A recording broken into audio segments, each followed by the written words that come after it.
दोस्तों North Korea दुनिया में सबसे सख्त कानून रखने वाले देशों में से एक है, जहां रहने वाले लोगों को अजीब अजीब नियमों को फॉलो करना पड़ता है और इन्हीं सख्त नियमों की वजह से नॉर्थ कोरिया दुनिया भर में बदनाम है और राजनीतिक रूप से ये दुनिया के सबसे पिछड़े देशों में गिना जाता है। और दोस्तों यहाँ आम जनता के लिए कोई भी पर्सनल आजादी नहीं है और न ही उनके लिए कोई भी राइट्स हैं और यही रीजन है कि नॉर्थ कोरिया के अजीब नियमों की वजह से दुनिया के कई देशों ने खुद को इस देश से अलग कर रखा है। और दोस्तों इस देश से कोई भी कंट्री संबंध नहीं रखना चाहती सिवाय कुछ गिने चुने देशों को छोड़कर। तो दोस्तों आज मैं आपको बताने वाला हूँ वो कौन से ऐसे नियम हैं जिस वजह से नॉर्थ कोरिया इतना बदनाम है या यूँ कहें कि इतना फेमस है। तो इन सभी नियमों के बारे में जानने के लिए वीडियो को एंड तक जरूर देखना और वीडियो स्टार्ट करने से पहले आपसे रिक्वेस्ट है कि प्लीज हमारे चैनल अननोन फैक्ट सब्सक्राइब करके घंटे को दबा दो। So let's begin.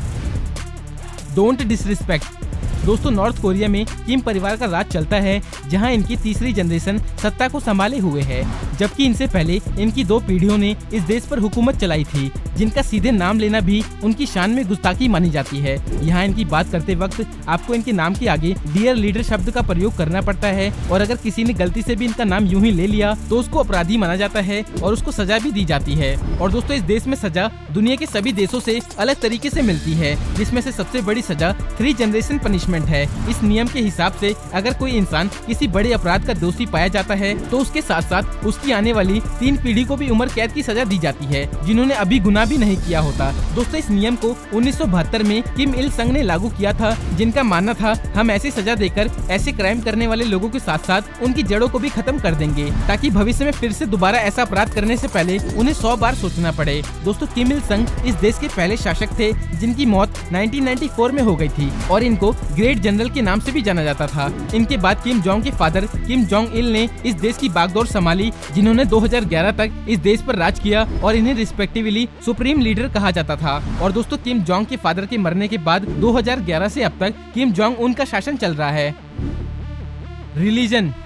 दोस्तों वैसे तो नॉर्थ कोरिया का संविधान ऑफिशियली फ्रीडम ऑफ रिलीजन देता है, पर दोस्तों असल दुनिया में ये कुछ और है। वेस्टर्न रिलीजन जैसे ईसाई धर्म में अपनी आस्था रखने वालों को कई तरह की बंदिश का सामना करना पड़ता है। और दोस्तों ज्यूस इस देश की ऑफिशियल आइडियोलॉजी है, जिसे किम इल संग ने खुद ही क्रिएट किया था और अपनी इस आइडियोलॉजी को उन्होंने अपने नागरिकों पर जबरदस्ती थोप दिया था। दोस्तों इस आइडियोलॉजी से अलग सोच रखने वाले इंसान को घर के बाहर अपनी आस्था को शो करने की अनुमति नहीं होती और ऐसा करने पर अपराधी को सजा दी जाती है और उस व्यक्ति को अरेस्ट करके लेबर कैंप में डाल दिया जाता है।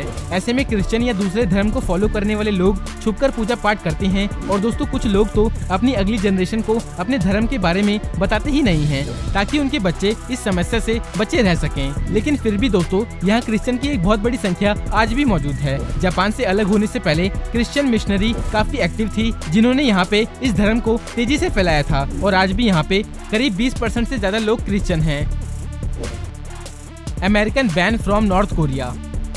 दोस्तों अमेरिका और नॉर्थ कोरिया के रिश्ते लंबे समय से काफी नाजुक हैं और उनके बीच पिछले कुछ सालों में थोड़ी बहुत लिमिटेड पीरियड के लिए यात्रा भी हुई है। पर दोस्तों 2017 में उस वक्त सब कुछ बदल गया, जब नॉर्थ कोरिया ने अपने यहाँ अमेरिकन टूरिस्ट के आने पर पाबंदी लगा दी थी और वहाँ की सरकार ने ये कदम 2016 के एक मर्डर केस की वजह से उठाया था, जिसमें अमेरिका के एक कॉलेज स्टूडेंट ऑटो वॉम्बियर का नॉर्थ कोरिया में मर्डर हो गया था। दोस्तों ये स्टूडेंट नॉर्थ कोरिया के कल्चर और वहाँ के लोगों के बारे में जानने के लिए गया था और दोस्तों वॉम्बियर के फादर का कहना है कि उनका बेटा एक एडवर्टाइज के लिए नॉर्थ कोरिया गया था और इस एड का टाइटल अमेरिकन सिटीजन्स के लिए नॉर्थ कोरिया की सेफ ट्रिप थी। इसके लिए वॉम्बियर काफी एक्साइटेड भी थे, पर वापस आने से पहले ही उन्हें किसी वजह से कैद कर लिया गया और सर पे चोट लगने की वजह से वॉम्बियर की मौत हो गई, जिसके बाद वॉम्बियर अमेरिका वापस तो आए, लेकिन एक लकड़ी की ताबूत में।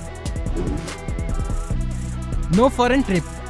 दोस्तों नॉर्थ कोरिया के सबसे अजीब नियमों में से एक नियम ये भी है कि यहाँ के लोग बाहर किसी भी देश में घूमने के लिए नहीं जा सकते, जबकि एक काफी बड़ी आबादी के पास इतने पैसे मौजूद हैं कि वो एक बार में किसी डेवलप कंट्री में अच्छे से घूम सकते हैं और दुनिया को थोड़ा बहुत एक्सप्लोर कर सकते हैं। पर नॉर्थ कोरिया की इस नियम की वजह से उनके लिए ऐसा कर पाना लगभग नामुमकिन है और इसके पीछे की वजह ये है कि नॉर्थ कोरिया को इस बात का डर रहता है कि अगर एक बार उसके सिटीजन्स देश से बाहर चले गए तो वो लोग यहाँ पे वापस कभी नहीं आएंगे और ऐसे उनके देश से सभी काबिल लोग बाहर चले जाएंगे। और दोस्तों इसी डर से नॉर्थ कोरिया ने अपने सबसे करीबी दोस्त चाइना में भी अपने लोगों के जाने पर पाबंदी लगा रखी है। तो दोस्तों जब चाइना में उस देश का कोई नागरिक नहीं जा सकता तो बाकी देशों का तो सवाल ही पैदा नहीं होता। No luxury product. दोस्तों 2006 में नॉर्थ कोरिया के द्वारा पहला न्यूक्लियर टेस्ट करने की वजह से यूएन काउंसिल ने इस पर सैंक्शन लगा दिया था, जिसके बाद नॉर्थ कोरिया दुनिया के किसी भी देश से लग्जरी आइटम को इंपोर्ट एक्सपोर्ट नहीं कर सकता था। और दोस्तों इस प्रतिबंध से उसकी लग्जरी लाइफस्टाइल पर काफी प्रभाव पड़ने लगा था और नॉर्थ कोरिया के पॉलिटिकल और मिलिट्री इलाइट्स पर उस वक्त दबाव बढ़ गया था, जब वहाँ के दूसरे अमीर लोग किम जोंग के साथ मिलकर अपने लीडर से इस नियम को हटाए जाने की मांग करने लगे, जिसके बाद इस प्रतिबंध में थोड़ी ढील दी गई थी। पर दोस्तों आज भी लग्जरी सामान जैसे स्पोर्ट कार और लग्जरी ज्वेलरी किम जोंग की फैमिली को छोड़कर आम जनता के खरीदने पर पाबंदी लगा रखी है, लेकिन फिर भी लग्जरी आइटम जैसे वाइन, लिकर और ऑटोमोबाइल्स की खरीदारी जारी है, पर इसके लिए इन्हें थर्ड पार्टी कंट्री का सहारा लेना पड़ता है। Hair style.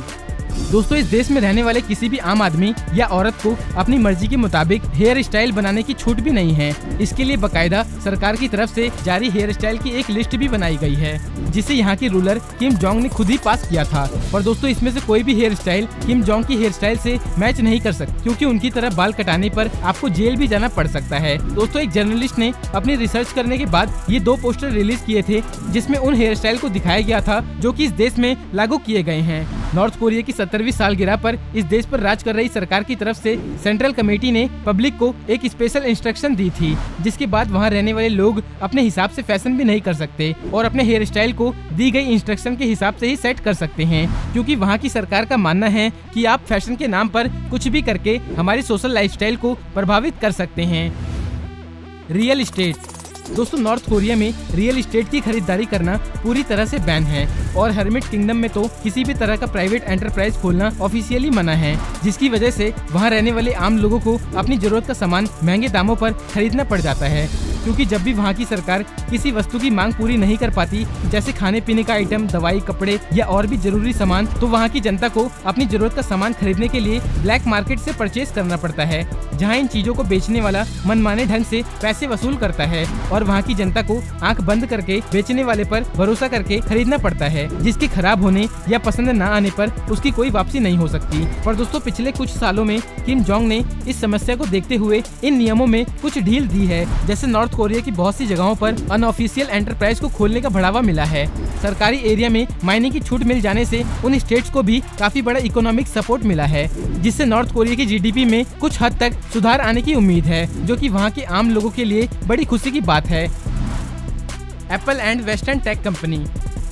दोस्तों एप्पल कंपनी के अलावा नॉर्थ कोरिया में western tech company officially ban है, और दोस्तों दूसरे नियमों की तरह ही ये नियम सरकार और उनके इलाइट से जुड़े लोगों पर लागू नहीं होते, और अगर ये लोग चाहें तो एप्पल या दूसरी कंपनी का सामान इस्तेमाल कर सकते हैं। दोस्तों किम जोंग की कई अलग अलग फोटोज में इन सामानों को देखा गया है, जैसे इस फोटो में जिस सीट पर ये बैठे हुए हैं उसके पास रखी टेबल पर एक iMac कंप्यूटर के जैसा डेस्कटॉप रखा हुआ है। 2015 में जर्मनी की एक रिसर्च टीम ने रेड स्टार की मदद से इस देश में बढ़ रहे होम ग्रोन ऑपरेटिंग सिस्टम पर नजर रखी थी, जिसकी रिसर्च से पता चला कि ये operating system Microsoft operating system x से काफी मिलता जुलता है, और दोस्तों वहां की आम जनता के लिए ये सब ऑफिशियली आज भी बैन है। Cable TV. दोस्तों नॉर्थ कोरिया में टीवी और ब्रॉडकास्टिंग पर वहाँ की सरकार का पूरी तरह से कंट्रोल रहता है, जिसे रूलर पार्टी के वर्कर्स अपनी सोच और प्रोपेगेंडा को आम लोगों तक पहुँचाने में इस्तेमाल करते हैं। और दोस्तों इन टीवी चैनल्स पर चल रहे प्रोग्राम पर हमेशा ही सरकारी ऑफिसर की नजर रहती है, और वहाँ की न्यूज कंपनी को वहाँ की सरकार के खिलाफ एक भी न्यूज दिखाने की परमिशन नहीं होती। और दोस्तों 2017 की रिसर्च के मुताबिक नॉर्थ कोरिया में करीब 98% घरों में टीवी मौजूद है, जबकि पूरे देश में ऑफिशियली सिर्फ 4 चैनल ही दिखाए जाते हैं, एंड ऑफ कोर्स ये सारे चैनल सरकार खुद से ही ब्रॉडकास्ट करवाती है। Birth control. दोस्तों इस देश की एक खास बात ये भी है कि यहाँ पर बर्थ कंट्रोल पर बैन नहीं है, यानी इस देश में आप जितना चाहें उतने बच्चे पैदा कर सकते हैं, और इसके लिए यहाँ की सरकार सपोर्ट भी करती है। किम जोंग अपने देश के लिए एक बड़ी संख्या में सोशलिस्ट वर्कर चाहते हैं, और इसीलिए यहाँ पे कॉन्डम का इस्तेमाल करने पर रोक लगा रखी है। पर दोस्तों यहाँ के बिजनेसमैन जो कि चाइना की यात्रा करते रहते हैं, वो अपने साथ कॉन्डम ले आते हैं, क्योंकि नॉर्थ कोरिया में इसकी बनावट पर पाबंदी लगा रखी है और कॉन्डम्स को कस्टम से भी पास नहीं किया जाता। और दोस्तों यही रीजन है कि इस देश में कॉन्डम की स्मगलिंग की जाती है और कॉन्डम्स को आम लोगों तक चोरी से पहुंचाया जाता है। Western fashion. दोस्तों नॉर्थ कोरिया के लोगों को हेयर स्टाइल की तरह ही उनके पहनावे के लिए भी फोर्स किया जाता है। यहाँ की औरतों को नुकीली और शार्प ज्वेलरी पहनना बैन है और इसी नियम के तहत यहाँ के लोगों को वेस्टर्न कल्चर से दूर रखने के लिए जीन्स पहनने पर भी बैन है। और दोस्तों चाइना के बॉर्डर के पास मौजूद कुछ राज्यों में लोग इन जीन्स को चाइना से मंगवाकर पहनते हैं और इसी तरह बाहरी दुनिया के दूसरे नए नए ट्रेंड्स के बारे में इन्हें वहीं से पता चल जाता है। तो फ्रेंड्स आज की इस वीडियो में इतना ही। ये थे कुछ ऐसे नियम जिन्हें आप नॉर्थ कोरिया में रहते हुए नहीं कर सकते। आपका इनके बारे में क्या ओपिनियन है हमें कमेंट करके जरूर बताना।